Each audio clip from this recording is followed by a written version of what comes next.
Assalamualaikum warahmatullahi wabarakatuh. Kami dari grup 10 pada pertemuan ke-13 ini dalam rangka Project Based Learning dari mata kuliah Kewarganegaraan. Di sini kami mengangkat tema hak pilih pemilu dan anti korupsi. Pertama-tama, yang terhormat dosen pengampu Ibu Mika Amelia SPD MPD. Tentunya saya di sini tidak sendiri. Saya Devi Nabila dengan NIM 1523072 bersama rekan-rekan saya yaitu Sultan Suud dengan NIM 152300181. Kemudian ada Dimas Rahmat Suhada dengan NIM 152305556. Kemudian yang terakhir ada Lutfi Ananda Yusaputra dengan NIM 152300830. Kami dari kelas 153B03 dari program studi informatika dari kampus Tangerang. Oke, baiklah teman-teman. Di sini ada poin pembahasan nih. Nah, poin pertama itu ada pengertian hak pilih, kemudian ada sejarah singkat pemilu di Indonesia, kemudian ada poin tantangan pemilu di Indonesia, kemudian ada poin pengertian korupsi, ada poin lagi jenis-jenis korupsi, kemudian ada poin bersama lawan korupsi, dan terakhir ada poin hak pilih untuk lawan korupsi. Kita ke poin pertama ya. Poin pertama di sini ada hak pilih. Nah, apa sih hak pilih itu? Nah, di sini hak pilih adalah hak setiap warga negara untuk ikut serta dalam pemilihan umum atau pemilu. Nah, atau pemilihan lainnya yang sah untuk memilih wakil-wakil mereka di pemerintahan. Hak pilih merupakan salah satu hak asasi manusia yang dijamin oleh konstitusi dan merupakan elemen utama dalam sistem demokrasi. Hak pilih di Indonesia menurut Undang-Undang tahun 1945. Hak pilih di Indonesia merupakan hak yang dimiliki oleh setiap warga negara Indonesia untuk memilih dan dipilih dalam pemilu.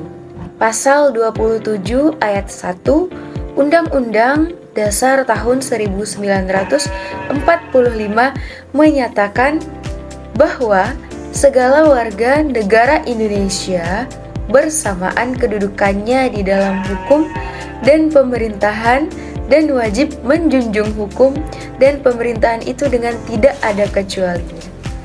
Ini mencakup hak untuk berpartisipasi dalam proses politik termasuk pemilu.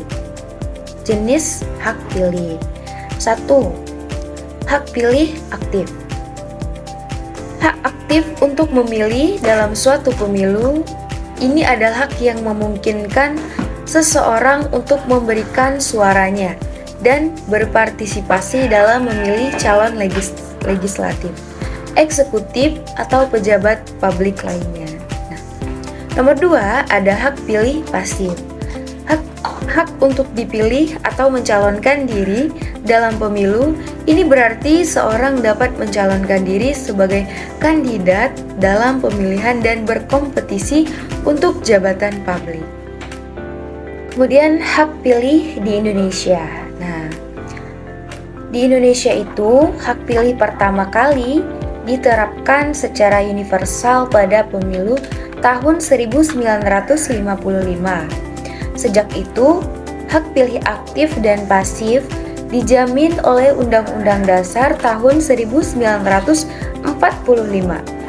Meskipun ada perubahan-perubahan dalam pelaksanaannya seiring perubahan politik di Indonesia. Pentingnya hak pilih, sini ada 5 poin. Yang pertama, representasi rakyat, akuntabilitas pemerintah, perwujudan HAM, kontrol terhadap kebijakan publik, dan keadilan. Sejarah singkat pemilu di Indonesia.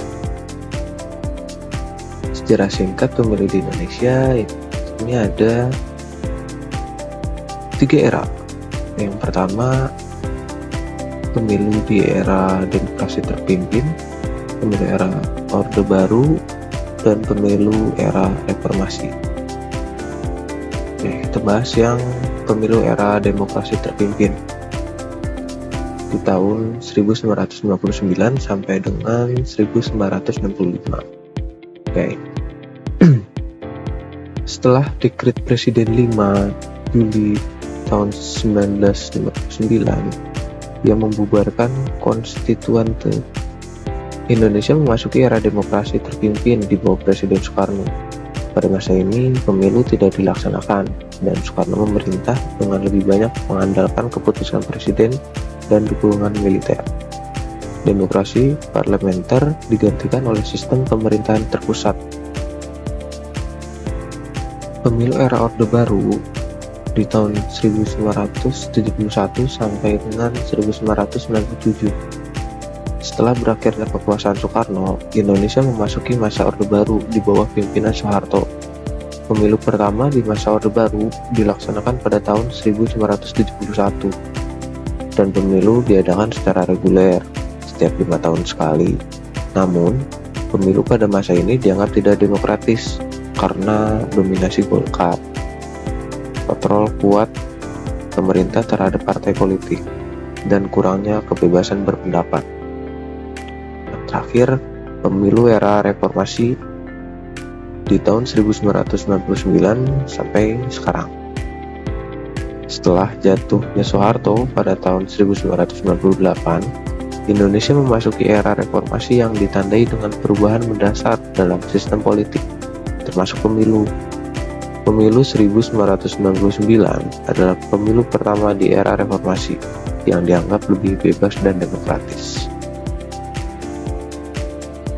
Tantangan pemilu di Indonesia.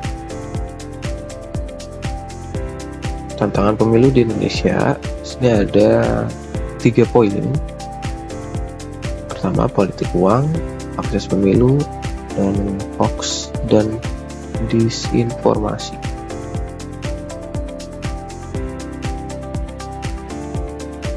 Pertama, di beberapa negara, termasuk Indonesia, praktik politik yang menjadi masalah serius.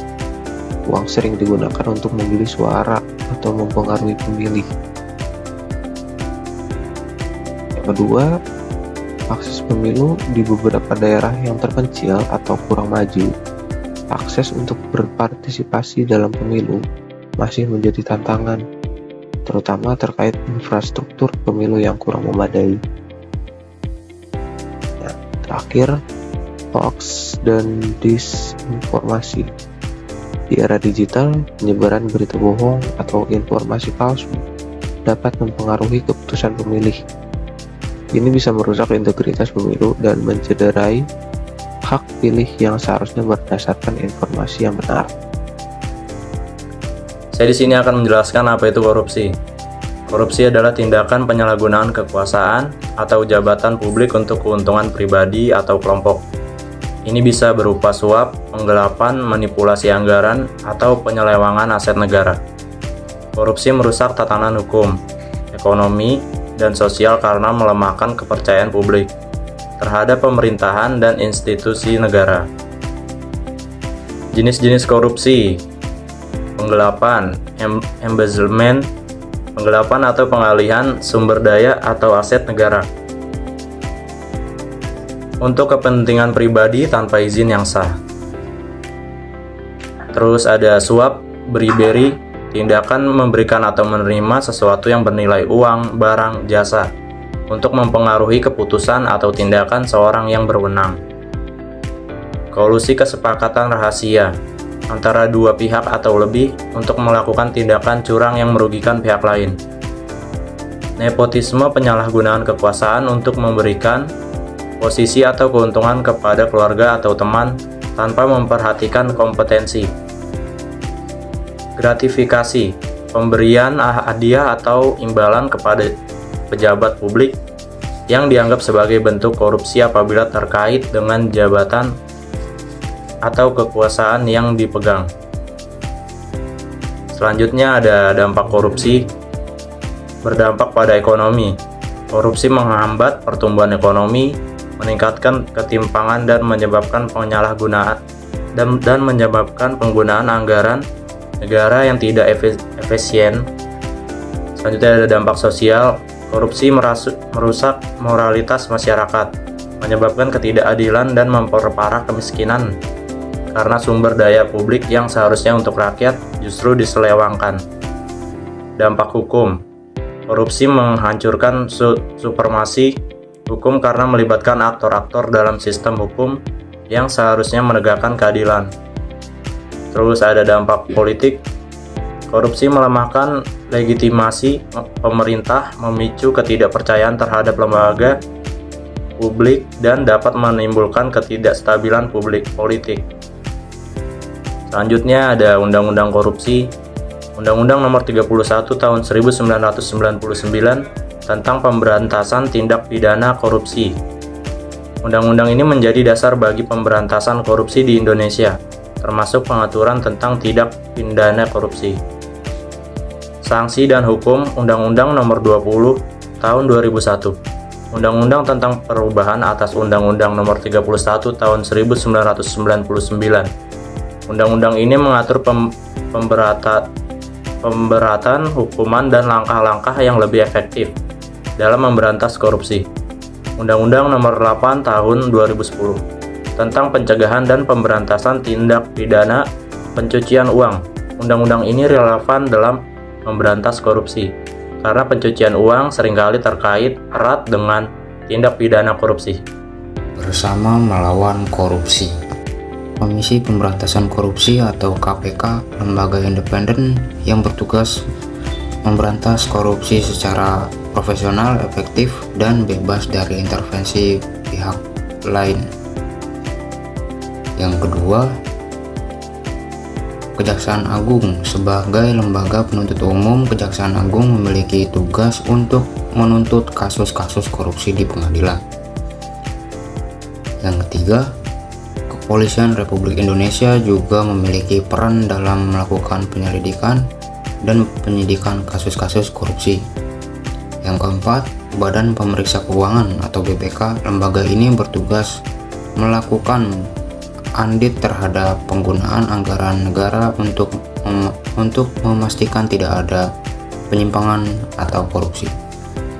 Yang terakhir, Pusat Pelaporan dan Analisis Transaksi Keuangan atau PPATK bertugas mencegah dan memberantas tindak pidana pencucian uang termasuk yang berasal dari hasil korupsi. Pencegahan korupsi dibagi menjadi 6, yaitu penegakan hukum yang kuat, reformasi birokrasi, transparansi dan akuntabilitas, pendidikan anti korupsi, whistleblowing, dan kerjasama internasional. Pilih untuk lawan korupsi. Hak pilih untuk lawan korupsi. Hak pilih adalah salah satu senjata paling ampuh yang kita miliki untuk melawan korupsi dengan menggunakan hak pilih dengan baik dan benar. Kita bisa memilih pemimpin yang jujur dan bertanggung jawab. Yang pertama, memilih calon yang berintegritas, menuntut keadilan dan transparansi, memperhatikan rekam jejak calon. Yang terakhir, mendorong transpirasi masyarakat. Yang pertama, pilih calon pemimpin yang jujur, bertanggung jawab, dan peduli terhadap kepentingan rakyat. Yang kedua, bersama-sama menuntut pemimpin untuk menjalankan pemerintahan yang adil dan transparan.